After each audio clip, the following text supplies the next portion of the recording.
138।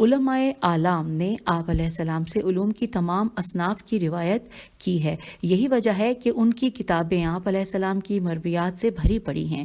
تمام راویان حدیث نے آپ علیہ السلام کو متبحر عالم کے نام سے یاد کیا ہے، اور حضرت شیخ مفید رحمۃ اللہ نے فرمایا ہے کہ حضرت ابو الحسن علیہ السلام سے اکثر لوگوں نے روایت کی ہے کہ آپ علیہ السلام اپنے زمانے کے افقاء الناس تھے، انورٹڈ کاما یہاں کلوز ہو گیا ہے، اور حوالہ ہے کتاب حیات امام موسیٰ کاظم علیہ السلام، جلد نمبر 1 صفحہ نمبر 139۔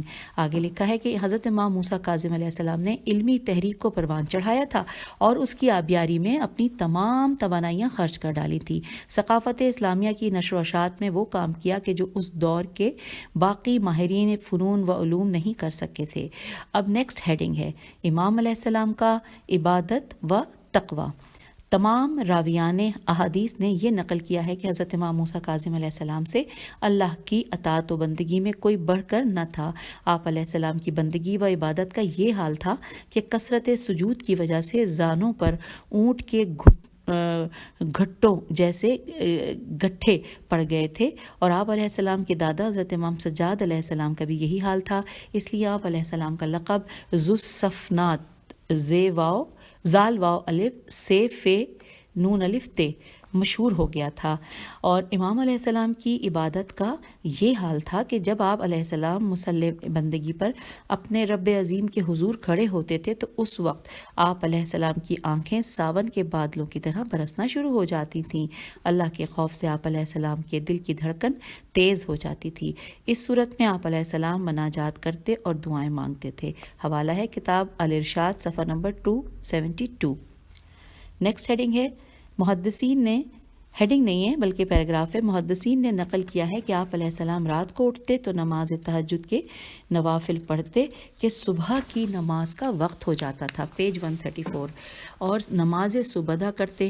اس کے بعد سورج کے طلوع ہونے تک بندگی و عبادت میں مصروف رہتے تھے۔ اس کے بعد اللہ کی بارگاہ میں سجدہ ریز ہوتے کہ زوال کا وقت ہو جاتا تھا۔ اور یہ ہے حوالہ حیات امام موسیٰ کاظم علیہ السلام، جلد نمبر 1 صفحہ نمبر 139۔ آپ علیہ السلام کی اطاعت کا یہ حال تھا کہ مسجد نبوی میں رات کے اولین حصے میں داخل ہوتے تو اپنا سر سجدے میں رکھتے تھے۔ اس وقت آپ علیہ السلام اللہ کے خوف سے کانپ رہے ہوتے تھے اور زبان پر یہ دعا ہوتی تھی۔ آئیے دعا پڑھتے ہیں، ترجمہ انورٹڈ کاما۔ خدایا تیری بارگاہ اقدس میں تیرا گناہ گار بندہ حاضر ہے، تو عفو درگزر کرنے والا ہے، احسان فرما، اے وہ ذات جس کے خوف سے بچنا واجب ہے، اے گناہ گاروں کی بخشش کرنے والے۔ اور یہاں پر انورٹڈ کاما کلوز ہو گیا۔ فرزند رسول علیہ السلام ساری رات حالت سجود میں خلوص و انابت کے ساتھ یہ دعا پڑھتے رہتے تھے کہ صبح ہو جاتی تھی۔ اور یہاں پر حوالہ ہے جو کہ آپ نوٹ کر لیجئے، وفیات العیان، واو فے یہ الف تے الف لام الف این یہ الف نون، اور جلد نمبر 2 صفحہ نمبر 293، اور کنز اللغت صفحہ نمبر 766۔ جب عباسی ظالم طاغوت و ہارون کے امام علیہ السلام پر مظالم بڑھتے اور وہ آپ علیہ السلام کو زندان کی تاریکی کے حوالے کر دیتا تو اس وقت امام علیہ السلام کی عبادت بڑھ جاتی تھی اور شکر میں اضافہ ہو جاتا تھا۔ آپ علیہ السلام بارگاہ خداوندی میں ان کلمات سے مربوط ہوتے تھے، انورٹڈ کاما، خدایا تیری بارگاہ میں میرا سوال کہ تو مجھے فرصت کے لمحات عطا کر تاکہ میں تیری جی بھر کر عبادت کروں۔ قید و بند کی صورت میں تو نے میری دعا قبول کر لی ہے، اس نعمت کی عطا پر تیرا شکر ادا کرتا ہوں، انورٹڈ کاما کلوز۔ اور یہاں پر حوالات، یہ حوالہ جات ہیں، وفیات، واو فے یہ الف تے، وفیات العیان، جلد نمبر 4 صفحہ نمبر 293۔ ہم آ گئے پیج 135 پر۔ ہارون رشید عباسی طاغوت اکثر اپنے قصر سے زندان کی طرف دیکھتا تھا جہاں فرزند رسول علیہ السلام محبوس تھے۔ اسے صرف کپڑا پڑا ہوا نظر آتا تھا جو اپنی جگہ سے ادھر ادھر نہیں ہلتا تھا۔ وہ حیران ہو کر رہ گیا۔ ایک دن اس نے اپنے وزیر ربی سے پوچھا کہ زندان میں یہ کیا کپڑا پڑا ہوا ہے جسے میں روزانہ دیکھتا ہوں؟ تو لکھا نیکسٹ پیراگراف میں ہے کہ ربی نے جواب دیا کہ اے امیر المومنین، یہ کپڑا نہیں ہے، یہ موسیٰ علیہ السلام بن جعفر علیہ السلام ہے۔ جب سورج طلوع کرتا ہے تو وہ بارگاہ خداوندی میں سجدہ ریز ہو جاتے ہیں، ان کا یہ طولانی سجدہ زوال تک رہتا ہے۔ یہ سن کر طاغیہ، تو الف غین یہ ہے، طاغیہ حیران ہو کر رہ گیا اور کہا کہ جی ہاں یہ بنی ہاشم کے رہبر و رہنما ہیں۔ ربی نے کوشش کی کہ امام مظلوم علیہ السلام کو اس قید و بند سے نجات مل جائے، اور اس نے ہارون رشید سے کہا کہ اے امیر المومنین، آپ نے انہیں کیوں قید کر رکھا ہے؟ ہارون نے جواب دیا ہے ہاتھ، یہ بہت ضروری ہے کہ یہ قید میں رہیں۔ اور یہ ہے حوالہ حیات امام موسیٰ کاظم علیہ السلام، جلد نمبر 1 صفحہ نمبر 142۔ ہم نے یہاں امام علیہ السلام کے خصائص و صفات نہایت ہی اختصار کی صورت میں بیان کیے ہیں، لیکن حقیقت یہ ہے کہ وہ کون سی عبادت ہے جو آپ علیہ السلام نے ادا نہیں کی ہے؟ آپ علیہ السلام نے ہر عبادت اپنے انداز سے کی، اس لیے آپ علیہ السلام کو اپنے زمانے کا امام المتقین، سید العابدین والموحدین کہا گیا ہے۔ اب نیکسٹ ہیڈنگ ہے، آئیے مل کر پڑھتے ہیں، زہد و زہادت اسلام۔ زے پہ پیش ہے زے ہے دال و زے ہے الف دال تے، اور زہد و زہادت امام علیہ السلام۔ لکھا ہے حضرت امام موسیٰ کاظم علیہ السلام اس دنیا کی عیش و عشرت اور زیب و زینت سے دور تھے۔ آپ علیہ السلام اپنی زندگی کے ہر لمحے میں اللہ کی رضا تلاش کرتے تھے۔ آپ علیہ السلام کے دن رات رب کائنات کی اطاعت میں بسر ہوتے تھے۔ آپ علیہ السلام کا خانہ اقدس لوازمات حیات سے خالی تھا۔ ابراہیم بن عبد الحمید بیان کرتے ہیں کہ ایک دفعہ میں حضرت امام موسیٰ کاظم علیہ السلام کے گھر میں آیا۔ آپ علیہ السلام اس وقت نماز پڑھ رہے تھے۔ میں نے وہاں ضروریات کا کوئی وافر سامان نہ دیکھا۔ ایک چٹائی بچھی ہوئی تھی، تلوار لٹکی ہوئی تھی اور قرآن مجید دیکھا، اس کے علاوہ کچھ اور نہیں تھا۔ اور یہاں پر حوالہ ہے کتاب البحار، جلد نمبر 11 صفحہ نمبر 265۔ پھر آگے لکھا ہے کہ آپ علیہ السلام کا وہی طریقہ تھا کہ جو رسول اللہ صلی اللہ علیہ وآلہ وسلم کے صحابہ کا تھا۔ آپ علیہ السلام حضرت ابو ذر غفار رضی اللہ سے بہت زیادہ متاثر تھے، جنہوں نے دنیا کو طلاق دے رکھی تھی، اس دنیا سے کچھ نہیں لیا تھا، درہم و دینار کی جھنکار سے اپنے کو دور رکھا تھا، جن کے بارے میں کہا گیا ہے کہ اللہ رب العزت ابو ذر پر رحم کرے، جو اپنے بارے میں کہتے تھے کہ میرے لیے اس دنیا کے لیے اتنا ہی کافی ہے کہ میرے پاس جو کی 2 روٹیاں ہوں، ان میں سے ایک صبح اور دوسری رات کو کھاؤں، اور 2 چادریں ہوں، ایک سے تہبند بناؤں اور دوسری کو اوڑھے رکھوں۔ اور یہ ہے حوالہ اصول کافی، جلد نمبر 2 صفحہ نمبر 134۔ اور جیسا کہ آپ کو معلوم ہے کہ ہم پیج 136 پہ پڑھ رہے ہیں، لکھا ہے کہ حضرت امام موسیٰ کاظم علیہ السلام نے اپنے جد نامدار صلی اللہ علیہ وآلہ وسلم کے عظیم صحابہ کی سیرت کو اپنا رکھا تھا، ان کے قدم بقدم چلے تھے اور انہیں اپنی زندگی کا ماڈل و معیار بنایا تھا۔ نیکسٹ ہیڈنگ ہے حلم و بردباری۔ آپ علیہ السلام صفات حسنہ کے پیکر تھے، لیکن صفت حلم آپ علیہ السلام میں نمایاں تھی۔ یہی وجہ ہے کہ آپ علیہ السلام کا لقب کاظم علیہ السلام آپ علیہ السلام کے نام پر غالب آ گیا تھا۔ حضرت امام موسیٰ کاظم علیہ السلام غصے کو پی جاتے تھے، زیادتی کرنے والے سے انتقام نہیں لیتے تھے۔ محدثین اور مورخین نے نقل کیا ہے کہ جب کسی نے آپ علیہ السلام سے زیادتی کی تو آپ علیہ السلام نے اسے معاف کر دیا۔ اصحاب سیر نے ایسے بہت سے واقعات نقل کیے ہیں، ان میں سے کچھ درج ذیل ہیں۔ کہا گیا ہے کہ حضرت عمر رضی اللہ بن خطاب کا پوتا حضرت امام موسیٰ کاظم کی شان میں گستاخی کرتا تھا۔ آپ علیہ السلام کے بعض صحابیوں نے کہا کہ اس گستاخ سے اس کی گستاخی کا بدلہ لینا چاہیے، لیکن امام علیہ السلام نے انہیں روک دیا۔ آپ علیہ السلام نے دوسرا طریقہ اختیار کیا، پوچھا کہ اس کا گھر کہاں ہے، تو آپ علیہ السلام سے کہا گیا کہ یثرب کے فلاں علاقے میں اس کی زمین ہے جسے وہ کاشت کرتا ہے۔ تو امام علیہ السلام نے اپنی سواری طلب کی اور اس پر سوار ہو کر اس کی طرف روانہ ہو گئے۔ ہم آ گئے پیج 137 پہ۔ پھر لکھا ہے کہ جب وہ روانہ ہو گئے تو ایک اجنبی کی صورت میں اس کے کھیت میں داخل ہوئے۔ جب اس نے سواری سمیت ایک آدمی کو کھیت میں داخل ہوتے دیکھا تو وہ چیخا چلایا کہ اس کی زراعت کو نہ روندو، لیکن امام علیہ السلام نے اس کی طرف کوئی توجہ ہی نہ کی اور اس کی طرف چلتے رہے۔ جب اس کے پاس گئے تو پیار سے اس سے پوچھا کہ تو نے اپنے اس فصل پر کتنا خرچ کیا ہے؟ اس نے جواب دیا میں نے 100 دینار خرچ کیا ہے۔ پوچھا اب اس زراعت سے کتنی امید ہے؟ اس نے کہا غیب کی باتوں کو اللہ جانتا ہے، مجھے کچھ نہیں معلوم کہ اس سے مجھے کتنا حاصل ہوگا۔ تو امام علیہ السلام نے فرمایا آخر تمہارا اندازہ کیا ہے، اس سے کتنی رقم حاصل ہوگی؟ اس شخص نے جواب دیا کہ تقریباً 200 دینار مل ہی جائیں گے۔ تو لکھا ہے کہ سلیل نبوت حضرت امام موسیٰ کاظم علیہ السلام نے اسے 300 دینار دیے اور فرمایا کہ یہ رقم بھی تیری اور یہ فصل بھی تیری۔ امام علیہ السلام کے اس سلوک سے نے احساس شرم کے پسینے میں ڈبو دیا کہ اس کا رویہ کیا تھا، اور فرزند رسول صلی اللہ علیہ وآلہ وسلم نے اس سے یہ حسن سلوک، عداوت، محبت و اطاعت میں منقلب ہوئی۔ یہ واپس مدینہ منورہ مسجد نبوی میں آیا کہ اتنی دیر تک امام علیہ السلام بھی مسجد میں داخل ہوئے۔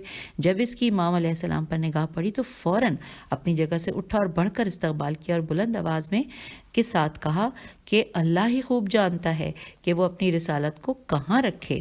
اور پھر آگے نیکسٹ پیراگراف میں لکھا ہے کہ حضرت عمر رضی اللہ کے پوتے کے دوست اس کے پاس گئے اور اس سے ماجرا پوچھا کہ تمہاری گستاخیاں عقیدت میں کیسے بدل گئیں۔ تو اس نے داستان سنائی کہ امام علیہ السلام میرے کھیت میں میرے پاس آئے اور مجھ پر یہ احسان کیا، میں اب ان کا اکرام و احترام کیوں نہ کروں۔ اور یہاں پر اب ہم نیکسٹ صفحے کی جانب آگے ہیں، پیج 138 پہ لکھا ہے فرزند رسول علیہ السلام نے اپنے اصحاب سے کہا کہ اب بتاؤ سزا دینے کا کون سا طریقہ بہتر ہے، تمہارا یا میرا۔ اور اب ہم اگلے پیراگراف کی جانب آگے ہیں، لکھا ہے میں اپنے حسن سلوک سے اس مرد کی دنیا اور آخرت بدلنا چاہتا تھا، دیکھیں اب وہ کتنا بدل گیا ہے۔ جی ہاں، یہ ہے فرزند رسول علیہ السلام کا عمل کہ آپ علیہ السلام نے اپنے طرز امامت سے اپنے دشمن کو اپنا دوست و محب بنایا۔ وہ آدمی جو آپ علیہ السلام سے کینہ و بغض رکھتا تھا، آپ علیہ السلام کی شان میں گستاخیاں کرتا تھا، آپ علیہ السلام کا عدو مبین تھا، آپ علیہ السلام نے اس پر لطف و احسان کیا تو اس کی عداوت محبت و اطاعت میں بدل گئی، اس کے شریر نفس کو شرارت سے پاک کر دیا، اس کا دماغ ماحول کی کثافت سے آلودہ ہو چکا تھا۔ فرزند رسول علیہ السلام نے اسے اپنی شان کریمی سے صاف و شفاف اور روشن کر دیا، اس کی منفی سوچ کو مثبت سوچ میں بدل دیا۔ جہالت انسان کی بڑی دشمن ہے، یہ رذالتیں اور شرارتیں جہل کی پیداوار ہوتی ہیں۔ حضرت عمر رضی اللہ کا پوتا آل محمد علیہ السلام کے اس بزرگوار کے مناقب سے جاہل تھا، جب اسے امامت کی حقیقت کا علم ہوا تو ایک سچا اور اچھا انسان بن گیا۔ ہمارے مولا و آقا نے قرآن مجید کے منشور کو اجاگر کیا اور امت کو درس دیا کہ اگر کبھی تمہارا واسطہ ایسے لوگوں سے پڑے جیسا میرے ساتھ واسطہ پڑا تو میرے طرز عمل کو اختیار کرو، اور میرا یہ طرز عمل قرآن مجید کی اس آیت کا مرہون منت ہے، اور آیت ہے 34 اور ہے سورت حامیم سجدہ، اور ترجمہ ہے کہ آپ صلی اللہ علیہ وآلہ وسلم بدی کو بہترین نیکی سے دفع کریں تو آپ صلی اللہ علیہ وآلہ وسلم دیکھ لیں گے کہ آپ کے ساتھ جس کی عداوت تھی وہ گویا نہایت قریبی دوست بن گیا ہے، انورٹڈ کاما کلوز ہو گیا۔ پھر نیکسٹ پیراگراف ہے کہ فرزند زہرا سلام اللہ علیہ کے حلم و بردباری کی بہت زیادہ داستانیں ہیں۔ ایک دفعہ آپ علیہ السلام کا گزر ان لوگوں سے ہوا کہ جن میں آپ علیہ السلام کے دشمن بیٹھے ہوئے تھے، ان میں ابن حیاج ہے، یہ الف جیم حیاج بھی موجود تھے جسے امام علیہ السلام سے سخت عداوت تھی۔ اس نے اپنے کسی آدمی کو کہا کہ وہ امام علیہ السلام کی سواری روک دے اور ان سے مطالبہ کرے کہ ان کے خچر کو جو لگام دیا ہوا ہے وہ اس کا ہے، اور وہ آدمی فوراً اٹھا اور اس نے ویسا کیا کہ جس طرح اسے کہا گیا تھا۔ امام علیہ السلام فیاض فطرت ہوتا ہے، آپ علیہ السلام بھانپ گئے کہ ان لوگوں کا مقصد کیا ہے۔ آپ علیہ السلام سواری سے اترے اور لگام اتار کر آدمی کے حوالے کیا اور پھر اپنی منزل کی طرف روانہ ہو گئے۔ ہم آ گئے پیج 139 پر، پھر لکھا ہے کہ جی ہاں، اسے اعلیٰ ظرفی اور وسعت قلبی کہتے ہیں۔ یہ حلم و بردباری کی وہ داستان ہے جس کی مثال تاریخ آدمیت میں نایاب ہے۔ سلسلہ امامت کے 7ویں تاجدار ہمیشہ اپنی اولاد کو اخلاق حسنہ اور اخلاق کریمہ کی نصیحت کرتے تھے۔ ایک دفعہ آپ علیہ السلام نے ان سے فرمایا انورٹڈ کاما، اے میرے بیٹوں، میں تمہیں وہ وصیت کرنے والا ہوں جس کسی نے اس پر عمل کیا تو وہ فائدے میں رہے گا۔ جب تمہارے پاس کوئی آئے اور وہ تمہارے دائیں کان میں کوئی فضیحت زواد یہ ہے تے فضیحت کی بات کرے، پھر تمہارے بائیں کان کی طرف آ کر معذرت کرے کہ میں نے کوئی ایسی بات نہیں کی ہے، تو اس کی معذرت کو قبول کر لو۔ اور یہاں پر انورٹڈ کاما کلوز ہو گیا ہے، اور آگے لکھا ہے کہ جی ہاں، یہ وہ ملکوتی وصیت ہے کہ جو ایک ربانی ہستی سے صادر ہوئی ہے، جس کا لفظ حلم و بردباری کی دلیل ہے، اور ببانگ دوہل کہہ رہا ہے کہ امت کی رہبری و قیادت انہی ہستیوں میں ہے کہ جن کی لسان پر سے صادر ہو کر ہم امر حق بنے ہیں۔ پھر لکھا ہے آگے کہ ادفع باللتی ہی احسن کا معنی یہی ہے کہ بدی کا جواب بھلائی میں، اور پھر کوئی معذرت کرے تو فوراً قبول کر لو، اور یہ وہ عمل ہے کہ جس سے ہر دل عزیزی پیدا ہوتی ہے اور دلوں میں محبت پیدا ہوتی ہے اور نفرت کی خلیج کو پاٹا جا سکتا ہے اور معاشرہ مدینہ فاضلہ کی صورت اختیار کرتا ہے۔ اور اب ہم پیج نمبر 140 پہ آ گئے اور یہاں پر ہیڈنگ ہے جود و سخا۔ آئیے مل کر پڑھتے ہیں۔ لکھا ہے کہ تمام مورخین و محدثین نے لکھا ہے کہ حضرت امام موسیٰ کاظم علیہ السلام جود و سخا میں اپنی مثال آپ تھے۔ آپ علیہ السلام نے عطا و سخا میں اپنے تمام معاصرین کو پیچھے چھوڑ دیا تھا۔ آپ علیہ السلام کا خانہ اقدس امت کے فقیروں، محتاجوں اور محروموں کے لیے ملجا و ماوا تھا۔ جب یہ لوگ آتے تو امام علیہ السلام ان کی ضروریات پوری کر دیتے تھے۔ قابل ذکر بات یہ بھی ہے کہ آپ علیہ السلام کی یہ تمام عطائیں سین رے چھوٹی سری و مخفی صورت میں ہوتی تھیں، کیونکہ آپ علیہ السلام یہ کام اپنے اللہ کے لیے کرتے تھے۔ اس لیے جب کوئی سائل آتا تھا اور وہ ضرورت مند ہوتا تھا تو اس کی ضرورت اس صورت میں کرتے تھے کہ کسی دوسرے کو پتہ بھی نہیں چلتا تھا۔ راویان حدیث کا کہنا ہے کہ فرزند رسول علیہ السلام حضرت امام موسیٰ کاظم علیہ السلام کی دوبارہ پڑھتے ہیں۔ راویان حدیث کا کہنا ہے کہ فرزند رسول علیہ السلام حضرت امام موسیٰ کاظم علیہ السلام رات کی تاریکی میں گھر سے باہر آتے اور یتیموں، بیواؤں اور غریبوں کے دروازوں پر جاتے تھے اور ان کی درہم و دینار سے مدد کرتے تھے۔ آپ علیہ السلام اس انداز میں ان پر یہ احسان کرتے کہ انہیں علم تک بھی نہیں ہوتا تھا کہ کس ہستی نے ان پر یہ احسان کیا ہے۔ آپ کی یہ عطا 200 سے 400 دینار تک ہوتی تھی۔ یہ ایک غیر معمولی رقم ہوتی تھی۔ اور یہ ہے حوالات تاریخ بغداد جلد نمبر 13 صفحہ نمبر 28۔ نیکسٹ پیراگراف پہ لکھا ہے کہ ان کے گھر والے کہتے تھے کہ تعجب ہے کہ اس شخص پر کہ جس کے گھر میں موسیٰ علیہ السلام بن جعفر علیہ السلام کی عطا کردہ تھیلیاں ہوں اور وہ اپنے فقر و افلاس کی شکایت کرے۔ اور یہاں پر حوالہ ہے، کتاب کا نام ہے عمدۃ المطالب صفحہ نمبر 180۔ پھر چلتے ہیں آگے۔ لکھا ہے حضرت امام موسیٰ کاظم علیہ السلام کی جود و سخا کا باب وسیع ہے۔ ان واقعات سے تاریخ کی کتابیں بھری پڑی ہیں کہ روزانہ کتنے سوالی حاجت مند آپ علیہ السلام کے دروازے پر آتے اور اپنی جھولیاں بھر کر واپس جاتے۔ علماء سیر و حدیث نے اس قسم کے واقعات کثرت کے ساتھ نقل کیے ہیں۔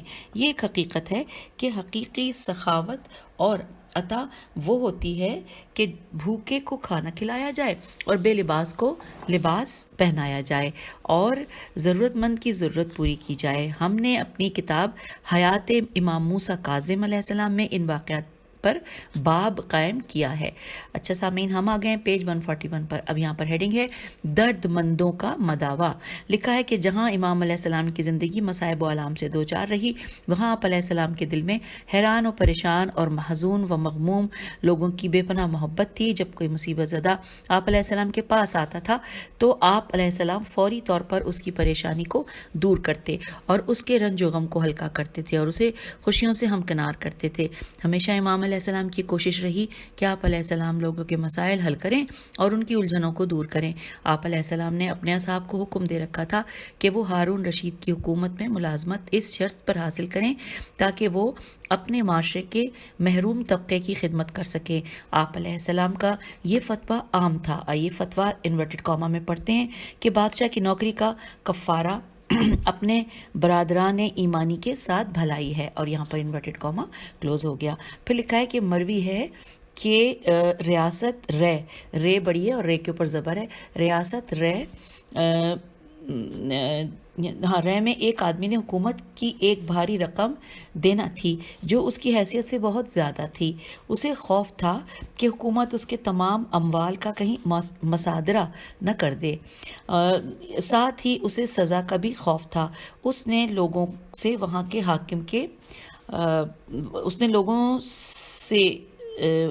کے حاکم کے بارے میں پوچھا تو انہوں نے کہا کہ وہ حضرت امام موسیٰ کاظم علیہ السلام کا عقیدت مند ہے۔ وہ آدمی مدینہ منورہ میں امام علیہ السلام کے پاس آیا اور اپنا حال پیش کیا کہ وہ تنگ دست ہے، حکومت کا مقروض ہے۔ امام علیہ السلام نے اس کا حال سنا اور حاکم کی طرف خط لکھا۔ اس خط کی عبارت یہ تھی: بسم اللہ الرحمن الرحیم، انورٹڈ کاما، جان لو کہ اللہ رب العزت کے عرش کے نیچے الہی سایہ ہے، اس کے نیچے اس شخص کو مسکن مل سکتا ہے کہ جو اپنے برادر ایمانی پر احسان کرے، یا اس سے اس کی مصیبت دور کرے، یا اس کے دل کو شادمان کرے۔ یہ تمہارا برادر ایمانی ہے، اس کی مدد کرو، انورٹڈ کاما کلوز، وسلام۔ ہم اس کو پڑھتے ہوئے پیج 142 پہ آ گئے ہیں۔ لکھا ہے اس آدمی نے وہ خط لیا، فریضہ حج ادا کیا اور اپنے وطن کی طرف روانہ ہو گیا۔ جب گھر پہنچا تو اس حاکم کے گھر گیا جس کی طرف امام علیہ السلام نے خط لکھا تھا۔ دروازے پر دستک دی، اس کا غلام دروازے پر آیا۔ اس نے پوچھا تم کون ہو؟ اس شخص نے جواب دیا کہ میں حضرت امام موسیٰ کاظم علیہ السلام کا قاصد ہوں۔ غلام نے حاکم کو اطلاع دی کہ جب حاکم نے امام علیہ السلام کا نام سنا تو جوتا نہ سنبھلا، فوراً دروازے پر آیا۔ اس شخص سے معانقہ، میم عین الف نون قاف ہے، اس شخص سے معانقہ کیا، اس کی پیشانی پر بوسہ دیا اور امام علیہ السلام کے بارے میں پوچھنا شروع کر دیا۔ اس نے جوابات دیے اور اس دوران امام علیہ السلام کا خط بھی پیش کیا۔ اس نے خط ہاتھ میں لیا اور بوسے دینا شروع کر دیے۔ خط کھولا اور اسے پڑھا تو حکم دیا کہ اس آدمی کے ذمے جو رقم اور لباس ہے وہ ختم کر دی جائے۔ رجسٹر منگوا کر اس پر لکھ دیا کہ اس آدمی پر حکومت کی طرف سے جتنا قرض ہے وہ ختم کیا جاتا ہے۔ حاکم نے اس آدمی سے کہا کہ اے برادر، اب تم خوش ہو؟ اس نے جواب دیا واللہ آپ نے میری خوشی کی انتہا کر دی۔ یہ آدمی خوشی خوشی اپنے گھر کی طرف واپس چلا۔ اس کے دل میں فرح فیرے ہے و سرور کی موجیں تھیں جو اٹھ رہی تھیں۔ اس نے دل میں کہا کہ احسان کا بدلہ احسان ہوتا ہے، اب ضروری ہے کہ تم اگلے سال حج پر جاؤ اور وہاں اس حاکم کے لیے دعا مانگو اور امام علیہ السلام کی خدمت میں حاضر ہو کر اس کے احسان کی کارگزاری بیان کرو۔ یہ آدمی اگلے سال حج پر گیا اور وہاں حاکم رے کے لیے دعا کی، پھر امام علیہ السلام کی خدمت میں آیا اور آپ علیہ السلام کی زیارت کی، حال احوال پوچھا اور عرض کیا اے میرے مولا، کیا میں نے آپ کو خوش کیا ہے؟ یہاں پہ سوالیہ نشان ہے۔ پھر لکھا امام علیہ السلام نے جواب دیا واللہ تم نے مجھے خوش کیا ہے، اللہ اور اس کے رسول اور امیر المومنین کو خوش کیا ہے۔ اور یہ ہے حوالہ کتاب حیات امام موسیٰ کاظم علیہ السلام، جلد نمبر 1 صفحہ نمبر 161 اور 162۔ ہم آ گئے کتاب کے پیج نمبر 143 پر۔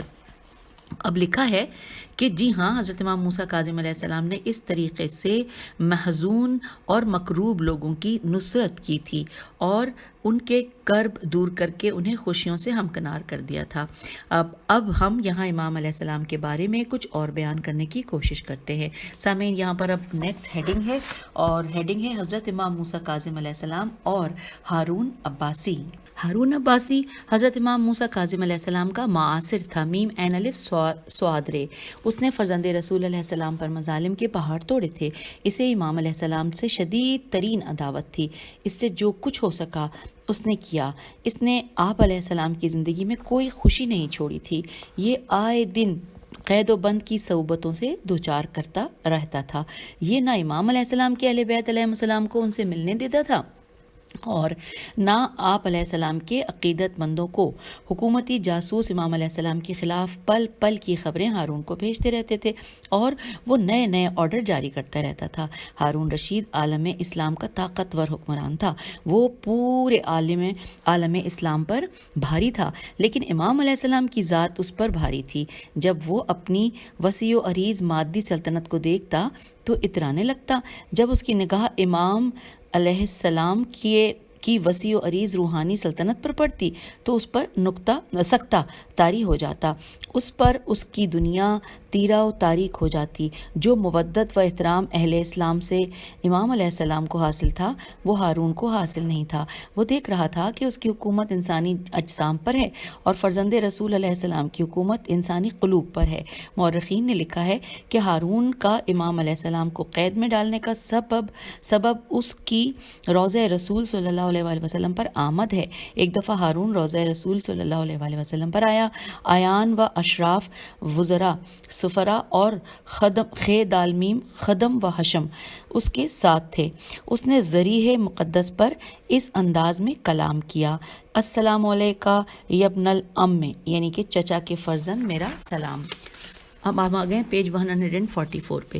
چچا کے فرزند میرا سلام. وہ اس طریقے سے اپنے ارد گرد کھڑے ہوئے سرکاری درباری اور آیان و اشراف کو مروب کرنا چاہتا تھا کہ وہ رسول صلی اللہ علیہ وآلہ وسلم کے خاندان کا فرد ہے. وہ یہ بتانا چاہتا تھا اور آپ صلی اللہ علیہ وآلہ وسلم کا حقیقی جانشین ہے. اس نے لوگوں کو یہی تاثر دے کر حکومت حاصل کی تھی.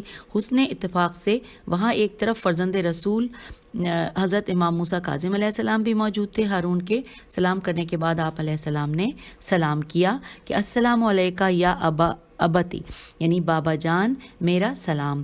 پھر لکھا ہے ہارون کے پاؤں تلے زمین نکل گئی، اس کے اوسان خطا ہو گئے، سانس پھول گئی، اس کے کبر و غرور کا سارا نشہ اتر گیا. اسے اپنی حیثیت معلوم ہو گئی کہ لوگوں کے سامنے جو کچھ بننے کی کوشش کی وہ نہیں بن سکا. سامعین نے بھی اپنے اندر فیصلہ کر لیا تھا کہ جو مقام امام علیہ السلام کو حاصل ہے وہ ہارون کو حاصل نہیں ہے.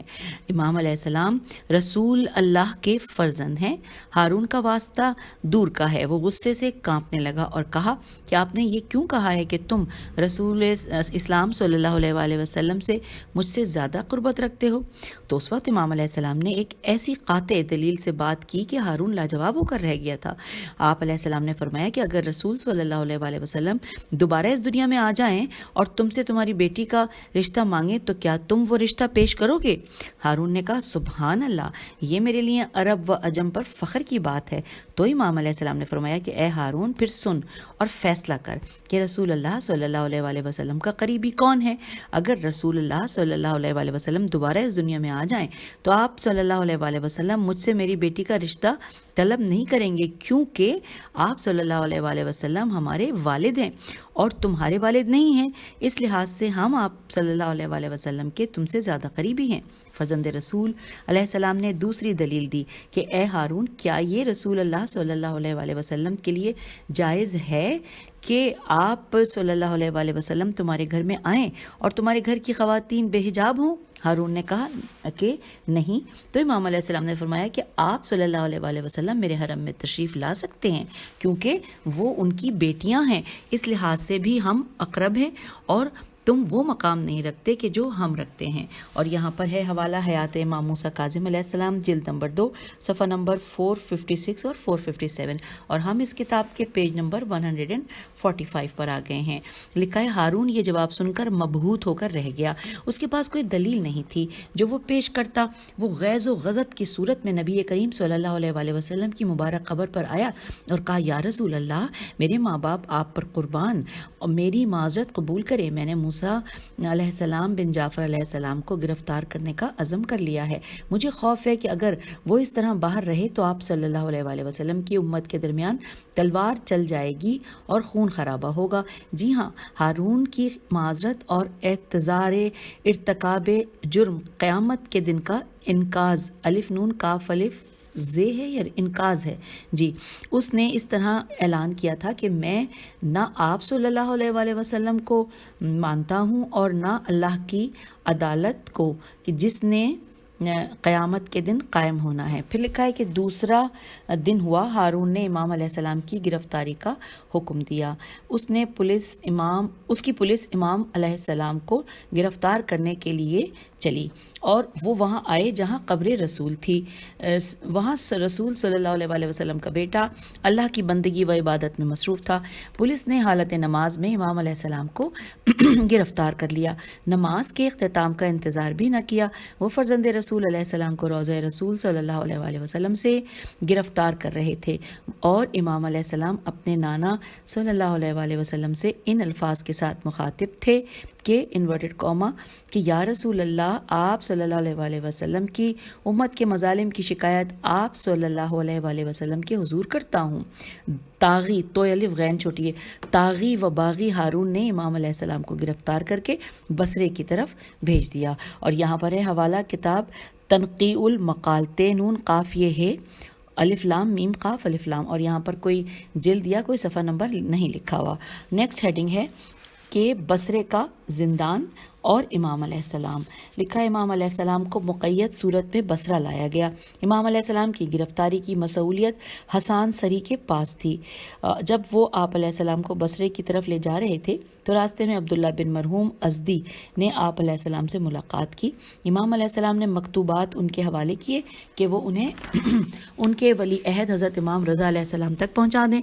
امام علیہ السلام نے انہیں یہ بھی بتایا کہ میرے بعد امامت ان کے فرزند حضرت امام علی رضا علیہ السلام کے پاس ہوگی۔ ہم آگے ہیں پیج 145 پہ۔ لکھا ہے یہ قافلہ صحراؤں کو طے کرتا ہوا بصرہ پہنچا۔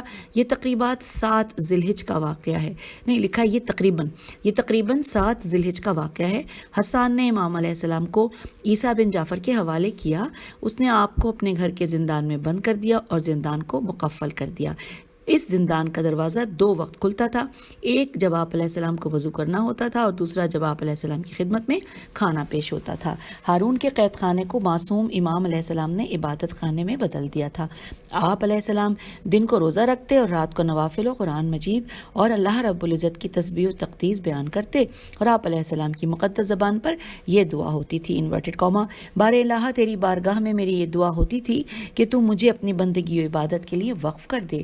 آج تو نے میری دعا قبول کر لی ہے، اس پر تیرا شکر ہے انورٹڈ کاما کلوز۔ اور یہاں پر حوالہ ہے کتاب حیات امام موسیٰ کاظم علیہ السلام، جلد نمبر 2 صفحہ نمبر 466۔ اب نیکسٹ ہیڈنگ ہے امام علیہ السلام کو قید میں رکھنے میں عیسیٰ بن جعفر کی معذرت۔ یہ پڑھتے ہیں۔ لکھا ہے ہارون عباسی نے عامل بصرہ عیسیٰ سے کہا تھا کہ وہ امام موسیٰ کاظم علیہ السلام کو قید میں بند رکھے اور ان پر سختی کرے، لیکن جب عیسیٰ نے امام علیہ السلام کے شب و روز کو قریب سے دیکھا تو وہ پریشان ہوا کہ وہ ایسی ہستی کو اپنی قید میں رکھے ہوئے ہے کہ جن کی عبادت و بندگی کا کسی سے مسابقہ نہیں کیا جا سکتا۔ اس نے اپنے خواص سے اس امر میں مشورہ کیا کہ اب کیا کیا جائے، امام علیہ السلام کو رہا کر دیا جائے، لیکن اس کے دوستوں نے اسے منع کیا کہ ہارون ناراض ہو جائے گا اور انجام اچھا نہیں ہوگا۔ عیسیٰ نے ہارون کی طرف خط لکھا کہ جس کا ترجمہ درج ذیل تھا کہ انورٹڈ کاما، اے امیر المومنین، آپ نے میری طرف اس آدمی کے بارے میں خط لکھا ہے، جب سے یہ میری قید میں آئے ہیں میں نے دن رات بہت قریب سے ان کی نگرانی کی ہے کہ دیکھوں کہ یہ آدمی کون ہے، ان کا ماضی حال کیا ہے اور یہ مستقبل میں کیا کرنا چاہتے ہیں۔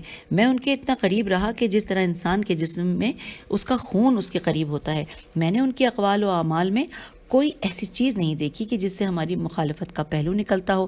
انہوں نے جب بھی آپ کو یاد کیا تو آپ کا ذکر خیر کیا، میں نے ان کے ارادوں سے کوئی خروج کی بات نہیں دیکھی، اور نہ انہیں اس دنیا سے محبت ہے، وہ ہمیشہ امیر المومنین کو دعا ہی دیتے ہیں، اور نہ انہوں نے کسی اور آدمی کی مخالفت کی ہے۔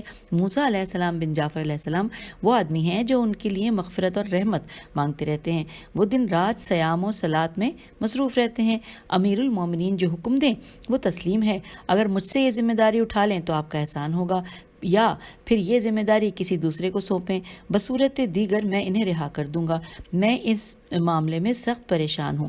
یہاں پر انورٹڈ کاما میں کلوز ہو گیا، اور یہ حوالہ لکھا ہے الفصول المہمہ، صفحہ یا جلد نہیں لکھی ہوئی، اور ہم پیج نمبر 147 پہ آ چکے ہیں۔ لکھا ہے اس خط سے معلوم ہوتا ہے کہ وہ عیسیٰ بن جعفر جو بصرے کا گورنر تھا، امام علیہ السلام کی عبادت اور ان کے زہد سے اس قدر متاثر ہوا کہ سلطان وقت کو لکھ دیا کہ وہ اس کے اس امر کی اطاعت نہیں کر سکتا، لیکن پھر بھی امام علیہ السلام مزید 1 سال اس قید میں رہے۔